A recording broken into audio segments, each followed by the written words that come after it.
The Great Hall of Nexara Prime stretched wide like an ocean of crystal and light, where beings from across the galaxy gathered to decide the fate of worlds and species. Ambassador Hyunwoo Kim walked through the entrance with steady steps, while his black diplomatic uniform stood out against the flowing robes and strange forms of alien delegates around him. Behind him followed 3 other humans who had served the Galactic Council for many years with dedication that few questioned until today.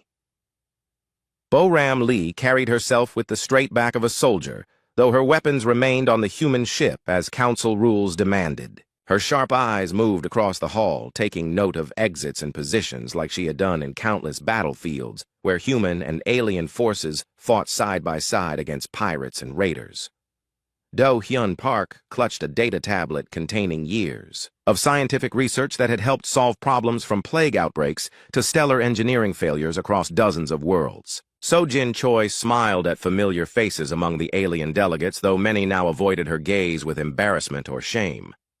The 4 humans took their seats in the section marked for humanity, while whispers filled the air around them.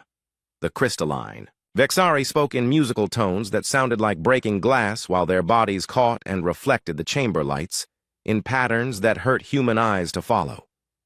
The gas-based Threnody floated in containment suits that glowed with soft purple. Energy and their voices came through speakers that made every word sound like wind through caves. The insectoid Kelthak moved in perfect coordination with clicking sounds that formed their hive mind language, while their compound eyes watched everything at once.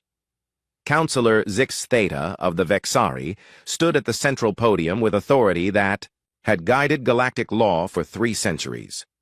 The crystalline being had grown large over the years, as Vexari did when they gained wisdom and power, until now it stood twice the height of any human in the chamber. Light passed through its body in strange ways that made it seem both solid and transparent at the same time, while its voice rang clear and cold through the hall. The charges against humanity had been building for months through careful political work by species who saw humans as competitors or threats to their own influence. Humans were too aggressive, they said, pointing to military actions against pirates and slavers that had saved millions of innocent lives.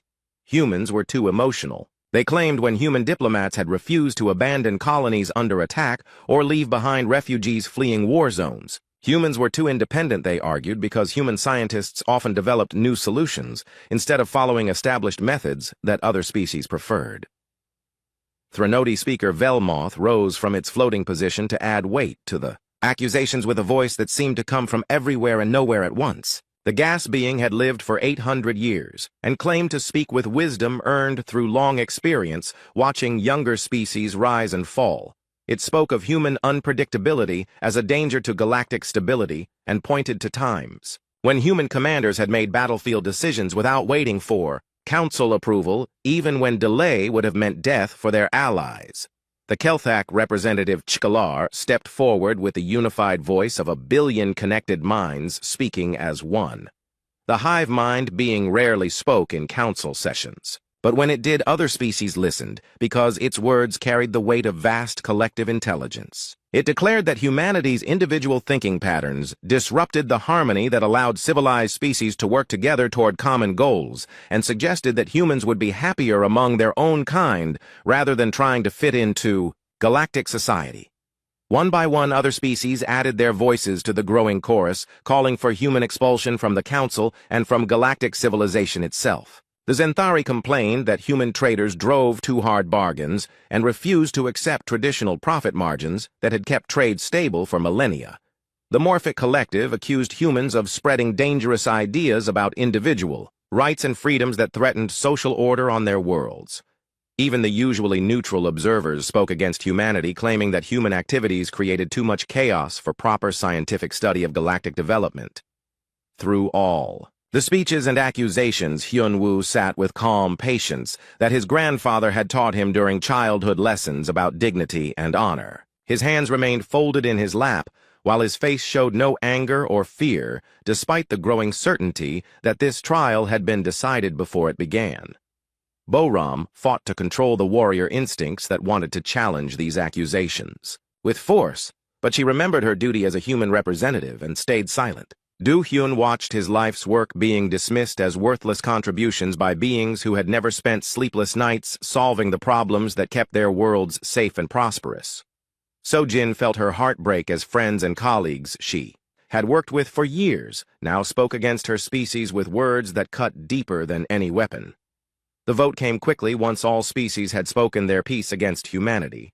The council voted to expel humans from galactic society with immediate effect and ban them from returning to council space or participating in any galactic institutions. The margin was overwhelming, with only 3 minor species voting against the expulsion, while dozens supported it with enthusiasm that surprised even the human delegates. The Vexari announced that humanity had 1 week to withdraw all human presence from council territory and to cease all participation in galactic affairs. When Councillor Zixatheta asked if humanity wished to respond to the charges or the verdict, Hyunwoo rose slowly from his seat and walked to the speaking platform with the same steady pace he had used entering the chamber. The hall fell silent as beings waited for anger or pleading or desperate attempts to change minds that had already been made up. Instead, Hyunwoo bowed in the traditional Korean manner with respect that seemed to puzzle many of the alien observers who had expected defiance or submission, but not this strange human custom. His voice carried clearly through the chamber when he spoke words that would be remembered long after this day passed into history. He said that humanity understood the Council's decision and would comply with all requirements for withdrawal from galactic society. He thanked the Council for the years that humans had been allowed to participate in galactic civilization and expressed hope that all species would find the peace and prosperity they sought. His words carried no bitterness or threats, but also no apology for actions that humans believed were right and necessary. The other human delegates joined him at the platform and each spoke briefly to confirm humanity's acceptance of the verdict. Bo-Ram announced that human military forces would withdraw from all joint operations and return all shared equipment and intelligence to proper authorities.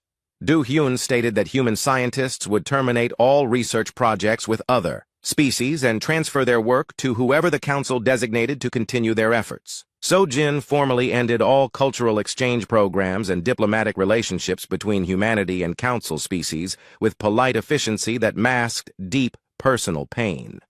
As the humans prepared to leave the chamber, Chklar made a comment about humanity finally learning their proper place in the galaxy with obvious satisfaction at this outcome. The hive mind being had never liked human independence and saw this expulsion as a victory for proper order and hierarchy among species. Other delegates began talking among themselves about how to divide up human territories and assets now that they would be available for new owners. Who better deserved such resources? Hyunwoo paused at the great doors of the chamber and turned back to face the assembled delegates one final time. His words came quiet, but clear enough for everyone to hear as he delivered the only warning humanity would give about the consequences of this decision. He said that the galaxy was about to become a much more dangerous place without human presence, and expressed hope that the Council was prepared for what was coming their way. Then he walked through the doors, followed by his 3 companions, while confused murmurs filled the hall behind them.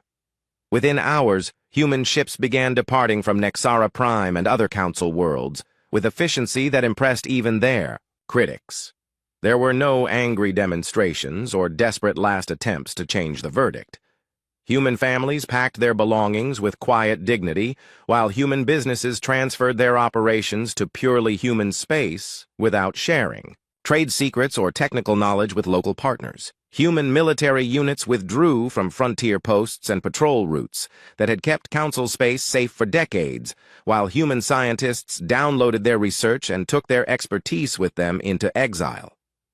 The Council watched this withdrawal with growing unease as they realized that humans were not begging to stay or offering compromises to remain in galactic society. Instead, humanity was leaving completely and taking everything they had contributed with them in ways that would soon prove far more costly than anyone imagined on this day of apparent victory for galactic order and stability. 3 months passed since the humans left, and the galaxy seemed quieter than it had been in decades, which the Council initially celebrated as proof that their decision had been correct. The daily reports of human military actions against pirates and raiders stopped coming to Council headquarters, while the constant stream of human scientific discoveries and technological improvements no longer filled the research databases that other species had grown accustomed to consulting for solutions to their problems. Admiral Tai-Min Yoon stood on the bridge of his flagship as human fleets withdrew from the outer rim where they had maintained patrol, routes that kept shipping lanes safe from criminal activity. His weathered face showed no emotion as he watched the last human destroyer leave the Kepler station, where humans and aliens had worked together for 50 years to protect merchant vessels and passenger ships from pirate attacks. The station commander had asked him to stay longer to help train replacement crews, but Yoon followed his orders to withdraw all human presence from Council space without exception. The massive human evacuation continued across hundreds of worlds, where human colonies had existed for generations alongside alien settlements. Governor Namwoo Park supervised the withdrawal from New Busan, where 3 million humans had lived and worked in harmony with Zenthari neighbors for over a century. The Zenthari leadership watched in growing concern as human factories shut down, and human-operated farms ceased production of crops that had fed both species for decades. The humans took their agricultural techniques and manufacturing processes with them, leaving behind empty facilities that the Zenthari discovered they could not operate without human knowledge and expertise. Captain Su-Young Jang commanded the destroyer Cheoli as it pulled back from the dangerous border regions, where pirate fleets had been growing bolder in recent months. Her ship had been part of a joint task force that had successfully hunted down 3 major criminal organizations in the past year alone, but now she received orders to abandon those operations and return to human space immediately. The intelligence networks that her crew had spent years building among criminal contacts would die without constant maintenance, and the detailed maps of pirate bases and supply routes would go with her when she departed.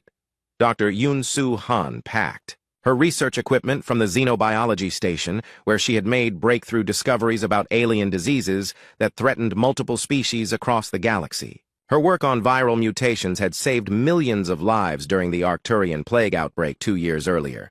But now she transferred her samples and data to human storage systems while destroying the backup copies that other species might have used to continue her research. The Threnody scientists who had worked with her expressed confusion about why she was taking research that could benefit everyone, but Han followed her orders to remove all human intellectual property from Council territory. Corporate executives across human space worked around the clock to extract their operations from the galactic economy in ways that minimized damage to human interests, while following the Council mandate to cease all business relationships with alien species.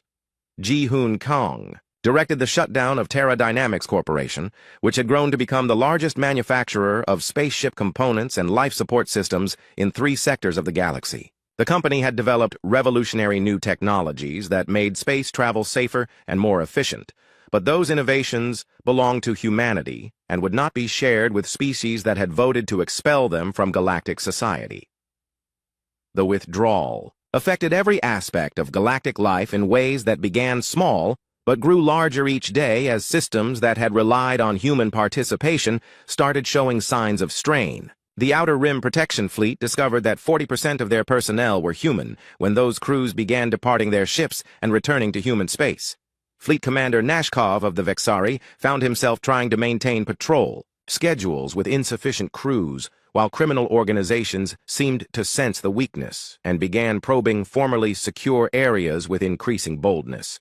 Agricultural worlds that had fed billions of beings across multiple species faced growing problems as human farming techniques were no longer available to maintain crop yields that had steadily increased over decades of human involvement. The world of Centauri Major had been transformed from a barely habitable planet to a major food producer through human terraforming methods, but the local Kelthak administrators discovered they did not understand the complex systems that kept their world productive. Crop failures began appearing in sectors where human agricultural specialists had previously prevented such disasters through careful monitoring and intervention.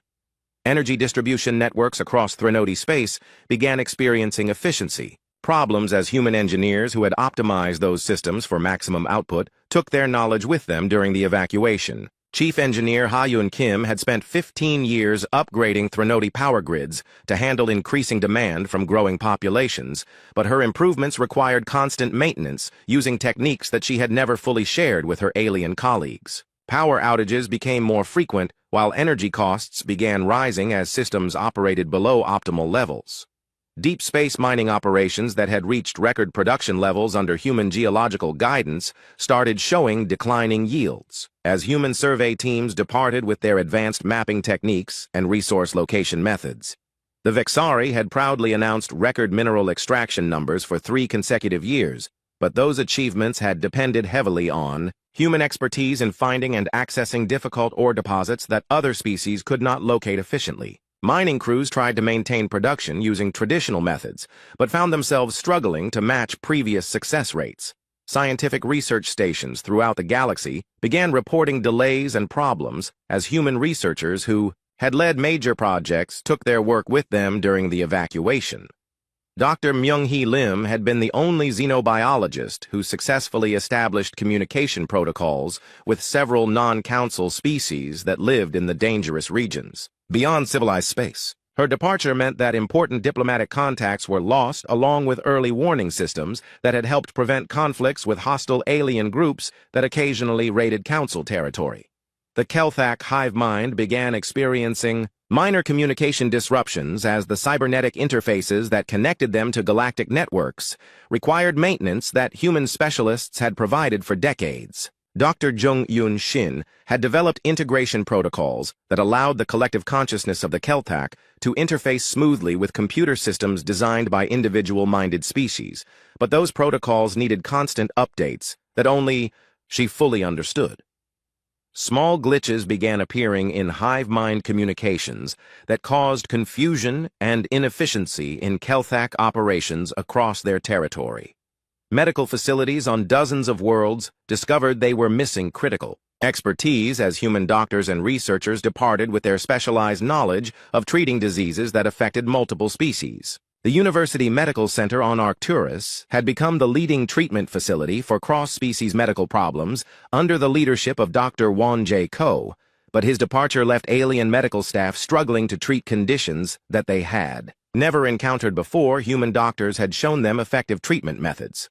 Trade routes that had operated smoothly for decades began experiencing problems as human merchant captains who knew the safest paths through dangerous regions of space withdrew to human territory. Captain Dongwoo Lee had established relationships with dozens of minor species who controlled strategic hyperspace routes that allowed faster travel between major systems, but those relationships died when he departed.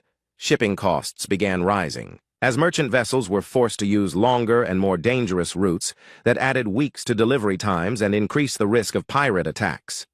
The Council received reports of these growing problems but dismissed them as temporary adjustment, issues that would resolve themselves once other species learned to fill the gaps left by human departure. Counselor Zix Theta issued statements assuring member species that the galaxy had functioned before humans joined the Council and would continue functioning after their departure. The crystalline being pointed out that humans had only represented 7% of the galactic population and argued that their contributions could easily be replaced by the remaining 93% of galactic civilization.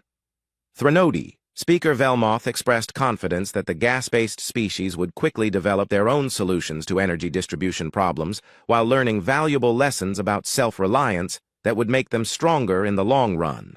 The ancient being had lived through many changes in galactic society and believed that temporary disruptions were acceptable costs for maintaining proper order and hierarchy among species. The speaker encouraged patience while Threnody engineers worked to understand the systems that humans had left behind. Kelthak Representative Chkalar reported to the hive mind that communication problems were minor technical issues that would be resolved once proper maintenance procedures were established by Kelthak specialists. 6 months after humanity vanished from Council space, the galaxy's problems multiplied beyond what anyone had expected, as the careful balance that had maintained peace and prosperity for decades began collapsing in ways that revealed how deeply human contributions had been woven into the fabric of galactic civilization. The first major crisis struck without warning when the Zephyrian pirates launched their largest coordinated offensive in over 50 years, targeting 17 different star systems simultaneously with tactics that exploited weaknesses only humans had previously identified and defended against. Fleet Commander Nashkoff of the Vexari stood helplessly in his command center as reports poured in from across the Outer Rim where pirate fleets had emerged from hiding places that Council forces thought had been eliminated years ago. The crystalline, Being had commanded fleets for 2 centuries, but found himself completely unprepared for an enemy that seemed to know exactly where to strike for maximum damage while avoiding the defensive positions that had protected those systems for decades. The pirates moved with precision that suggested they possessed detailed intelligence about Council military positions and capabilities that should have been impossible for them to obtain. Colonel Minho An watched the disaster unfold from the bridge of a human stealth ship positioned just outside Council territory, where his orders required him to remain despite his desperate desire to help the aliens who had once been his allies. The Korean officer had spent 15 years building intelligence networks among criminal organizations through patient work that required understanding of dozens of different cultures and criminal codes that other species had never mastered. His spy networks had provided early warning of pirate movements and detailed information about their bases and supply lines, but those networks had died when he withdrew from Council space, taking irreplaceable knowledge with him. The Zephyrian. Pirates had been waiting for this opportunity, and struck with devastating effectiveness that proved they understood how much the galaxy had depended on human intelligence gathering and tactical analysis. Their ships appeared in systems that had been considered perfectly safe, while their forces bypassed defensive installations that had been positioned according to human strategic recommendations that no longer guided Council military planning. Within hours of the attack's beginning, it became clear that the pirates possessed detailed knowledge of Council weaknesses that could only have been gathered over many months of careful observation. Dr. Yeonsu Park received emergency communications from former colleagues begging for her help as the plague of Melkros began spreading across 3 star systems with mutations that defied all attempts by non-human medical teams to develop effective treatments. The human scientist sat in her laboratory aboard the research vessel Hawking's Dream, watching helplessly as beings she had worked with for years struggled against a disease that she had been preparing to combat before the Council expelled humanity from galactic society. Her research files contained algorithms that could predict viral mutations and countermeasures that would stop the plague before it spread further, but those files were classified human property that she was forbidden to share. The plague struck. The agricultural world of New Thrace first, where 3 billion Kelthak lived in hive cities that provided ideal conditions for viral transmission through their shared consciousness networks. Dr. Park had identified this vulnerability 2 years earlier and developed protocols to prevent exactly this type of outbreak. But her warnings had been dismissed by Kelthak medical authorities, who believed their hive mind immunity made them invulnerable to individual diseases. Now, the collective consciousness that had seemed like perfect protection became the pathway for viral spread, as infected thoughts carried the plague through mental networks faster than any physical transmission could have achieved. Economic chaos erupted throughout Council space as trade routes that had operated safely for decades became hunting grounds for increasingly bold criminal organizations that seemed to know exactly when and where merchant convoys would be most vulnerable to attack. Shipping costs increased by 300% almost overnight, as transport companies tried to compensate for massive losses while avoiding routes that had become too dangerous to travel. Several isolated colonies faced starvation as supply. Ships refused to risk the journey through pirate-infested space that had been perfectly safe when human patrol fleets maintained regular sweeps through those regions. Merchant Captain Dongwoo Lee had established crucial diplomatic relationships with dozens of minor species who controlled strategic hyperspace routes that allowed faster and safer travel between major systems, but those relationships required constant maintenance through personal contact and cultural understanding that other species had never developed. Without these diplomatic connections, the minor species began charging excessive fees for passage through their territory, while some closed their borders entirely to non-human traffic, leaving major trade routes effectively severed. The Threnodi faced their most serious energy crisis in centuries when their primary fusion reactors began experiencing cascade failures that threatened to leave entire worlds without power for months or possibly years. Chief Engineer Ha-eun Kim had spent a decade upgrading Threnodi power systems with innovative modifications that improved efficiency and safety margins far beyond what traditional designs could achieve. But her improvements had never been fully documented in ways that other species could understand and replicate. The first reactor explosion occurred on the secondary colony world of Velthar, where 15 million Threnodi lived in floating cities that required constant energy input to maintain their position in the planet's dense atmosphere. The blast sent shockwaves through the gas giant's layers that destabilized 3 other reactors and created a chain reaction that left the entire world without sufficient power to maintain life support systems. Emergency evacuation efforts began immediately, but the Threnodi discovered that their transport capacity was inadequate to move their entire population before life support systems failed completely. Threnodi engineers worked desperately to understand the modifications that Ha-Yun Kim had made to their power systems, but found that her innovations were far more complex than they had realized. The human engineer had integrated dozens of subsystems in ways that created elegant solutions to energy distribution problems, but required precise maintenance schedules and adjustment procedures that she had never shared with alien colleagues who had assumed they understood her work. Attempts to reverse engineer her modifications failed catastrophically, as engineers who lacked her deep understanding of the systems made changes that created new failure points.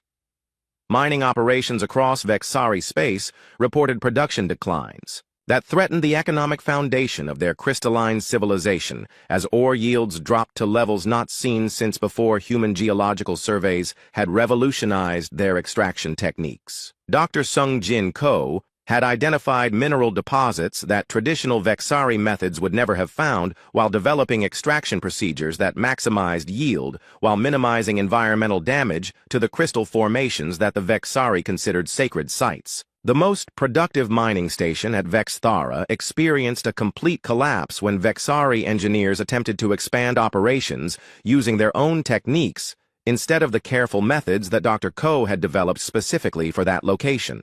The collapse buried valuable equipment and killed dozens of workers while releasing toxic gases that contaminated the surrounding crystal formations in ways that would take centuries to repair. Similar disasters began occurring at mining sites throughout Vexari territory as operations that had run smoothly under human guidance failed when aliens tried to manage them independently.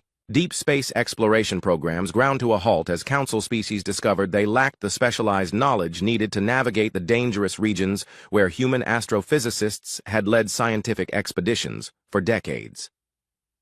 The Stellar Cartography Institute had mapped thousands of new star systems under the leadership of Dr. Minseo Cho, who understood how to predict and avoid the gravitational anomalies and radiation storms that made deep space exploration so hazardous for most species. Without her expertise, exploration vessels began experiencing catastrophic failures when they encountered phenomena that she would have predicted and avoided.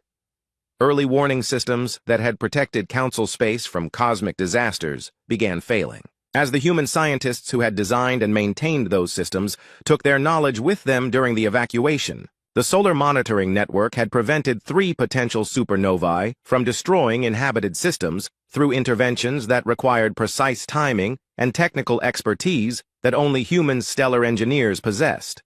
Now those same systems showed signs of instability that alien scientists recognized but could not address without the specialized knowledge that humans had developed through decades of dangerous experimental work. Counselor Zixatheta received increasingly desperate reports from across Vexari territory as problems multiplied faster than solutions could be found, while the crystalline being struggled to maintain public confidence in Council leadership that was clearly failing to handle the crisis. 1 year after the expulsion disaster struck the galaxy on multiple fronts simultaneously, as ancient threats that humanity had been secretly monitoring and deterring emerged from the darkness beyond the galactic rim with devastating force that caught the Council completely unprepared for an enemy unlike anything they had ever faced. The Void Hunters had been watching and waiting for decades, while human deep space reconnaissance fleets maintained a delicate balance that kept these nomadic predators from viewing the galaxy as vulnerable prey worth the effort of a full invasion. Admiral Kyung-Soo Bae had spent his entire career tracking Void Hunter scout movements from hidden observation posts scattered throughout the dangerous regions where normal space gave way to the chaotic energies that marked the boundary between galaxies. His reconnaissance fleet had cataloged Void Hunter technology and tactics through careful study of their raids on dead worlds and empty systems, while maintaining the illusion that the galaxy possessed defenses capable of repelling any invasion they might attempt. The departure of his monitoring network had sent a clear signal to the Void Hunters that their ancient enemies were no longer watching, which triggered the largest invasion in galactic history. The Void Hunter fleet emerged from the cosmic darkness, like a plague of metal and flesh that defied every scientific principle that Council species thought they understood about space travel and combat technology. Their ships were biomechanical nightmares that adapted to damage by growing new armor and weapons, while their hulls pulsed with organic life that seemed to feed on the energy of conventional weapons. Council forces discovered that their traditional tactics were useless against enemies whose vessels could reshape themselves during battle and whose weapons phased through defensive shields as if they did not exist. General In-Hai Ro watched the invasion unfold from human territory, where her Strategic Analysis Division had prepared detailed response plans for exactly this scenario based on decades of intelligence gathering and theoretical modeling that had been dismissed by Council military leaders as unnecessary paranoia. Her files contained comprehensive studies of Void Hunter weaknesses and tactical recommendations for countering their adaptive technology. But those files remained locked in human databases, while Council forces suffered devastating defeats in every engagement. The first major battle occurred in the Centaurus sector, where a Council fleet of 300 ships encountered a Void Hunter strike force 1/10 their size and was completely destroyed within hours by weapons that seemed to learn from each, attack and develop new countermeasures faster than Council forces could adapt their tactics. The survivors who managed to escape brought reports of ship creatures that devoured the wreckage of destroyed vessels to fuel their own growth and reproduction in ways that violated every known law of physics and biology. Council military leaders found themselves facing an enemy that operated according to principles they could not understand, while using technology that seemed more like controlled biological evolution than engineered systems. Traditional military doctrine assumed that superior numbers and firepower would eventually overwhelm any opponent, but the Void Hunters appeared to grow stronger with each victory as their ships consumed defeated enemies and used that material to spawn new vessels that retained the combat experience of their parents. Dr. Sungjin Ko received desperate communications from former colleagues as stellar engineering systems began experiencing catastrophic failures that threatened to destroy entire star systems where billions of beings lived in ignorance of the growing disaster. 47 different stars showed signs of instability that would lead to supernovae or collapse within months, unless immediate intervention prevented the disasters that would render vast regions of space uninhabitable for millennia. The stellar management systems that prevented such catastrophes had been designed and maintained by human engineering teams who understood the delicate balance required to keep aging stars stable. The first system to fail completely was Altair, where 12 inhabited worlds orbited a star that had been artificially maintained for 3 centuries through careful manipulation of solar output and magnetic field strength. Human engineers had developed the techniques that kept the dying star stable while providing energy for the thriving civilization that had grown up around it.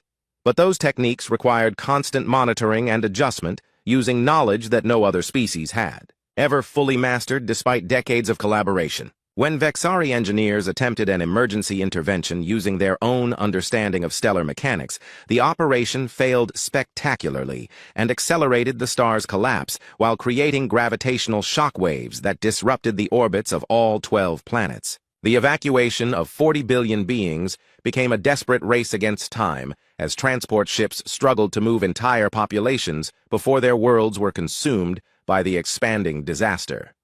The failure sent shockwaves through Council leadership, as they realized that dozens of other systems faced similar fates without human expertise to prevent them. Threnody, Speaker Velmoth, faced open rebellion among the younger generation of gas beings who had worked closely with humans and understood their true value to galactic civilization.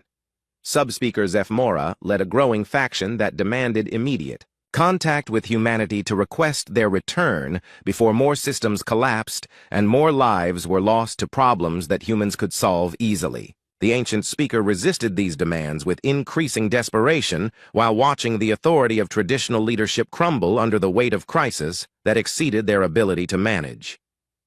The Kelthak experienced their most serious crisis as the hive mind began fragmenting due to communication breakdowns that isolated different parts of their collective consciousness from each other. The integration protocols that allowed billions of individual Kelthak to function as a unified entity had been developed jointly with human cybernetics experts who understood how to bridge the gap between organic minds and artificial systems. Without ongoing maintenance and updates, the network that connected the hive mind grew increasingly unstable until entire sectors of Kelthak space lost contact with the central consciousness. Dr. Jungun Shin had designed backup systems and redundancy, protocols that would have prevented this type of catastrophic failure, but her safety measures required human oversight to function properly. The Kelthak discovered that their collective intelligence was far more fragile than they had realized as isolated groups began developing independent thoughts and behaviors that conflicted with hive mind directives. Some regions declared autonomy from central control, while others demanded immediate restoration of human technical support regardless of political consequences. Economic collapse accelerated as trade networks that had connected the galaxy for centuries broke down under the combined pressure of pirate attacks, military disasters, and infrastructure failures that made commerce impossible between many systems. The Galactic Trade Commission reported that economic activity had declined by 70%, while unemployment reached levels not seen since the last major galactic war. Billions of beings faced poverty and starvation as supply chains collapsed, and local economies failed to replace the complex networks that had sustained galactic civilization. The Void Hunter invasion spread through Council space like a cancer, as their adaptive ships proved immune to every weapon and tactic that defending forces could deploy against them. Each victory provided the invaders with new resources and knowledge, while their numbers grew exponentially through biological reproduction that turned destroyed Council vessels into raw material for new Void Hunter ships. Military commanders who had dismissed human warnings about this threat found themselves helpless against enemies that exceeded their worst nightmares. Council forces retreated system after system as Void Hunter fleets consumed everything in their path while leaving behind dead worlds stripped of all useful materials and energy sources. The invaders showed no interest in conquest or negotiation, but seemed driven by an insatiable hunger for resources that they converted into more ships and more weapons that made each subsequent battle more hopeless for defending forces. Entire sectors of space that had been peaceful for centuries became graveyards where the wreckage of Council fleets drifted among planets that had been completely drained of life. Refugee populations in the billions fled toward the galactic core as the invasion advanced, while Council authorities struggled to provide basic necessities for displaced populations that overwhelmed every available facility. The humanitarian crisis grew worse each day as more systems fell to the Void Hunters, while fewer resources remained available to support the survivors who managed to escape. Medical supplies ran low while food shortages threatened mass starvation among refugee populations that continued growing faster than aid could be provided. Counselor Zixa Theta finally faced the reality that had been obvious to junior officials. For months, as reports confirmed that the galaxy faced total collapse within a matter of months, unless dramatic action was taken immediately. The crystalline being had built a career on logical analysis and careful planning, but found that logic provided no solutions to problems that exceeded the Council's ability to understand or control. 18 months after humanity's departure, the galaxy teetered on the edge of complete collapse as the Void Hunter invasion consumed 8 star systems, while stellar engineering failures claimed 4 more and economic chaos left dozens of worlds on the verge of revolution that would finish what external enemies had started. The Council's authority crumbled like ancient stone as member species began questioning the leadership that had created this catastrophe through pride and prejudice that had blinded them to the true value of human contributions to galactic civilization. Ambassador Hyunwoo Kim sat in his office aboard the colony ship New Seoul, reading the first tentative communication from Council authorities that had taken weeks of careful debate before being transmitted through intermediary channels that allowed both sides to maintain diplomatic fiction about the nature of their contact. The message was a masterpiece of political language that requested a diplomatic dialogue regarding mutual concerns without admitting fault or acknowledging that the Council needed human assistance to prevent total galactic collapse. The Korean diplomat studied the communication with the same careful attention he had given to every Council document during his years of service, while noting the desperation hidden beneath formal language that tried to disguise a plea for help as a request for mutual cooperation. 3 more similar messages had arrived in the past week, each one slightly more urgent than the last, while maintaining the pretense that the Council approached humanity as equals seeking partnership rather than as supplicants begging for salvation from disasters they had created through their own ignorance and arrogance. President Changmin Park convened the Human Colonial Authority's Emergency Council to discuss the galaxy's situation and determine how humanity should respond to increasingly desperate appeals from species that had voted to expel them from galactic society. The human colonies beyond the galactic rim had grown prosperous during their exile, while developing advanced technologies without alien interference and building alliances with non-council species who welcomed human friendship and expertise without demanding submission to galactic hierarchy. Admiral Tae Min-yoon presented military intelligence reports that painted a dire picture of galactic civilization's collapse, while confirming that human withdrawal had triggered exactly the disasters that General In-hai Ro's strategic analysis had predicted years before the expulsion vote. The Void Hunter invasion had proceeded according to scenarios that human planners had developed as worst-case possibilities, while stellar system failures followed patterns that human engineers had warned about in reports that council authorities had dismissed as alarmist propaganda designed to increase human influence. Dr. Sojin Choi had been promoted to chief xenodiplomat for the Human Colonial Authority during the exile period, while maintaining informal contacts with aliens who had opposed the expulsion vote or worked closely with human colleagues before the political crisis. Her intelligence network provided detailed information about internal council debates where species blamed each other for the disasters while refusing to admit that their fundamental assumptions about human value had been completely wrong from the beginning. The human response came after careful deliberation that weighed moral obligations against practical considerations while acknowledging that any assistance to the council would come with conditions that many aliens would find humiliating. Hyun Woo crafted a reply that acknowledged the Council's request, while outlining terms that would restore human participation in galactic affairs as equals rather than junior partners subject to alien oversight and control. The conditions included formal apologies from each Council species, full voting rights for humanity, guaranteed autonomy for human space, and most importantly, recognition of human contributions to galactic civilization. The Council's initial reaction was predictable outrage, as species that had considered themselves superior to humanity struggled with demands that challenged their fundamental beliefs about galactic hierarchy and their own importance. Councilor Zixatheta rejected the terms as humiliating, while insisting that the Vexari would find their own solutions to current problems rather than submit to human demands that threatened the established order that had guided galactic civilization for millennia.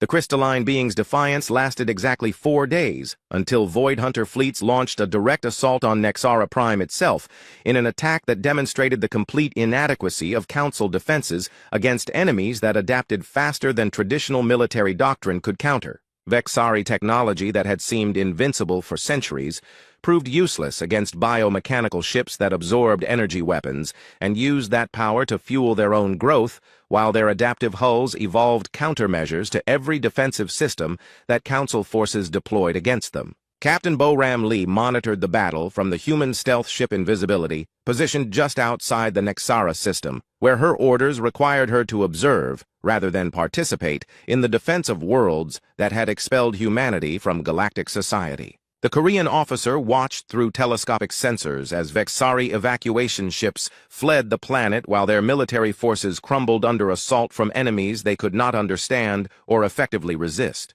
Her tactical analysis confirmed that Nexara Prime would fall within hours unless immediate intervention saved the Council's capital world from complete destruction. The crystalline evacuation vessels suffered critical damage when Void Hunter interceptors attacked the refugee fleet with weapons that seemed designed specifically to shatter Vexari energy matrices in ways that caused maximum pain and terror. Councilor Zixatheta's personal transport lost life support and artificial gravity, while its hull began fracturing under energy bombardment that turned the ship's crystalline structure against itself.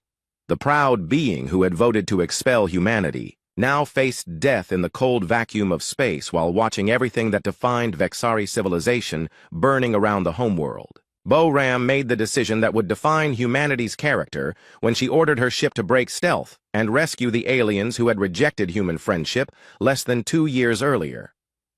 The invisibility emerged from concealment like an angel of mercy, while human boarding parties evacuated Vexari refugees from dying ships without asking questions or demanding explanations for past injustices. Dr. Yun-Soo Han led medical teams that treated crystalline wounded using techniques that only human doctors had developed, while engineer Won-Sik-Oh helped repair critical life support systems on ships that would have been tombs without human intervention. The image of human vessels emerging from hiding to save their former accusers spread across galactic communication networks faster than any military intelligence had ever traveled, while beings throughout Council space watched in amazement as humanity demonstrated the compassion and selflessness that other species had dismissed as primitive emotional weakness. Refugee camps filled with aliens who owed their lives to humans, who had every reason to let them die, but chose mercy over revenge in ways that challenged every assumption about human nature.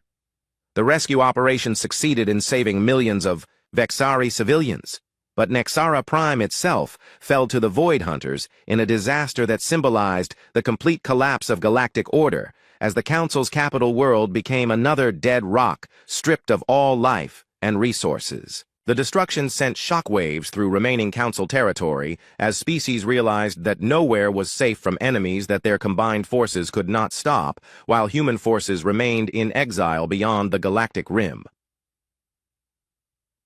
Emergency Council. Sessions convened on backup worlds while representatives struggled with the undeniable reality that their civilization faced extinction unless they swallowed their pride and accepted human assistance on whatever terms humanity demanded. Threnody Speaker Velmoth finally acknowledged what younger voices had been saying for months when the ancient being admitted that the Council had made a terrible mistake in expelling the one species that possessed the knowledge and capabilities needed to save them from disasters that exceeded alien understanding. Keltak Representative Chkelar reported that the hive mind faced complete fragmentation within weeks as communication breakdowns isolated different regions from central control, while individual Keltak began developing independent consciousness that threatened the collective identity that defined their species. The collective intelligence that had seemed so powerful and sophisticated was revealing itself to be dependent on human technical expertise that they had never fully understood or appreciated until it was gone. Hyunwoo addressed the emergency council session via holographic transmission from New Seoul while maintaining the diplomatic courtesy that had characterized his service during better times. He did not gloat over alien suffering or demand retribution for past injustices, but simply stated that humanity stood ready to work with those who respected human worth and acknowledged their contributions to galactic civilization. The galaxy was large enough for all species, he said, but only if they faced its challenges together as equals rather than maintaining artificial hierarchies based on prejudice and ignorance.